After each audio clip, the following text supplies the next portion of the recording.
Bienvenidos al curso de Taller de Administración Moderna. Estamos transmitiendo desde la Universidad Nacional José María Arguedas. Esto es la Escuela Profesional de Administración de Empresas. El día de hoy nos acompaña Roberto para tratar un tema interesante que son las organizaciones que aprenden.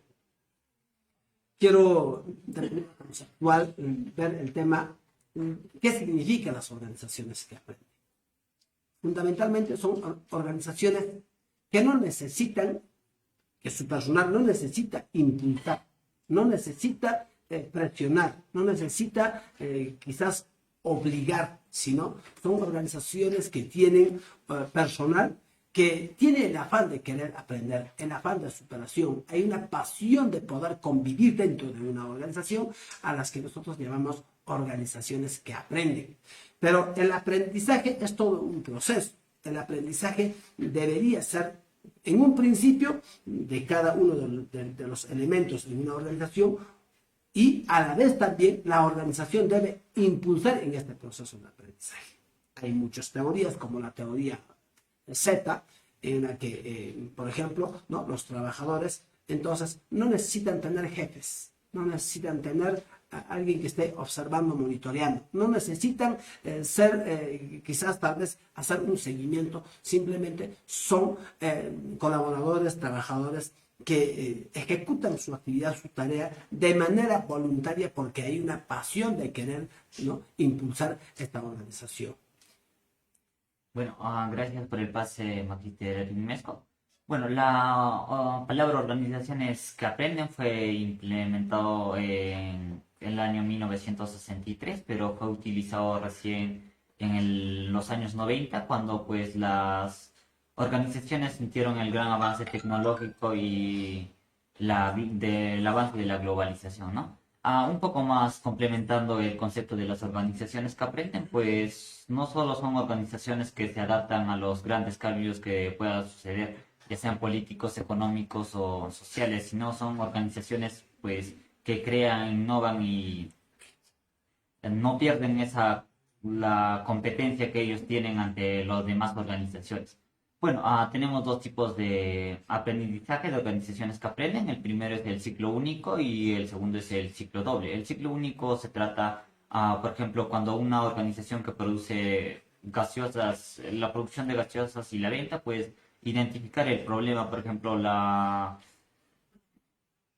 compra excesiva de productos para la producción de las gaseosas, pues va a identificar el problema por qué está y tan solo lo va a solucionar, mientras que el aprendizaje del ciclo doble se trata de identificar, por ejemplo, una señorita de venta de productos, pues no lo hace correctamente, es identificar el problema, luego preguntarse a la organización misma el por qué está sucediendo esto, ya sea por la falta de experiencia o la falta de capacitación, luego recién tomar cartas en el asunto, ya sea capacitando al personal adecuadamente para que pueda hacer un mejor trabajo.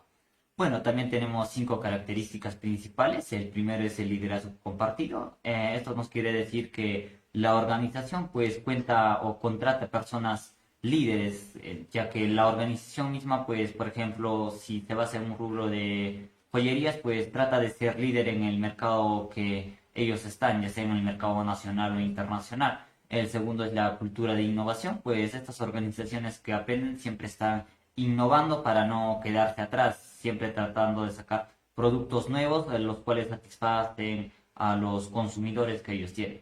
El tercero son las estrategias orientadas al cliente.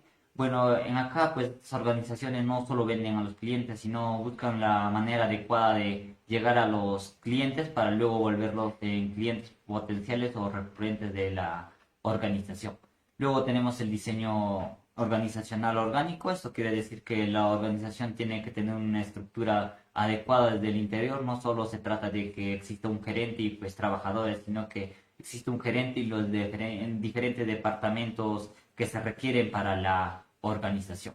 Luego tenemos el uso exhaustivo de la información. Esto quiere decir que la organización está en constante investigación sobre los diferentes cambios en la economía o en la tecnología que están dándose para usarlo a su favor, ya sea innovando productos según estos o creando nuevos servicios en los cuales puedan captar nuevos clientes. Hay que tener, digamos, claro que dentro de una organización que aprende, necesariamente se tiene que hacer un proceso de adaptación del personal. Es decir, tiene que existir de alguna u otra forma cierto nivel de estabilidad laboral, porque la alta rotación sería una forma de capacitar y una vez capacitado y, digamos, desechando, entre comillas, a nuestros colaboradores, y eso no es recomendable. Para que una organización tenga o siga la línea del proceso de aprendizaje, de alguna u otra forma hay que hacer contratos a largo plazo, mecanismos para el contrato, para que de alguna u otra forma el colaborador se identifique con la organización, con la empresa. Entonces, eso es la razón por la cual, ¿no?, los colaboradores tengan que entusiasmarse de querer aprender mucho más. El querer aprender significa también entender y comprender no solamente a la organización, sino también al producto, sino también a la vez su servicio. Entonces, esto es una forma de poder entonces entrar con mayor fuerza, entender y comprender a la organización desde estos aspectos.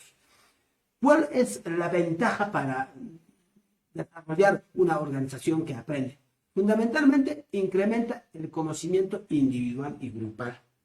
El conocimiento individual, entonces, mientras más una organización se empeñe en querer ser mucho más grande, llamamos atención a los colaboradores para que se queden en esa organización.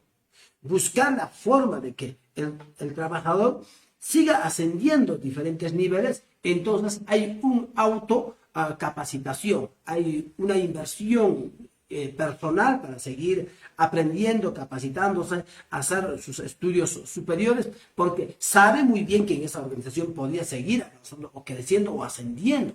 Entonces, eso es la razón, ¿no?, de que una organización tiene que entonces, ¿no?, generar esos espacios. Pero el aprendizaje grupal también es otro aspecto, una ventaja, porque cuando se trata de hacer cursos de capacitación, entrenamientos, desarrollo de personal, etc., entonces también esto hace que el colaborador se vuelva un poco más diestro en su quehacer. Es decir, hay mayor conocimiento. Pero una vez que estos conocimientos adquiridos por el personal debe generar una razón de por qué estoy aprendiendo. Debe haber un crecimiento, quizás tal vez en sus emolumentos diarios, ¿no? Y eso hace que se entusiasme el colaborador. Otra de las ventajas, fomenta la cultura de compartir. Fomenta la cultura de compartir mientras haya una cultura de iteratividad dentro de una organización. Eso significa que un colaborador respecto a otro colaborador pueden apoyarse, ayudarse para poder crecer. Entonces, también es una forma, es interesante una organización que aprende, pero hay que saber valorar para que esto ocurra. Muchas veces hablamos de círculos de calidad y estos círculos de calidad se juntan personas que tienen ciertas características similares, de manera que ellos puedan aprender, puedan enseñarse. Este compartir, esta convivencia, ¿no?, en una organización debe ser promovido, pero a la vez bien vista. Hay que entonces incentivar que existan círculos de calidad, porque entonces de esa forma también están aprendiendo. Por otra parte, como una ventaja es generar la ventaja competitiva. O sea, una organización que está en un proceso constante de aprendizaje marca indudablemente, ¿no?, con respecto a la competencia, una ventaja. De hecho, hay una ventaja comparativa, ¿sí? Comparado con otras empresas, tenemos un número de personal muy capacitado.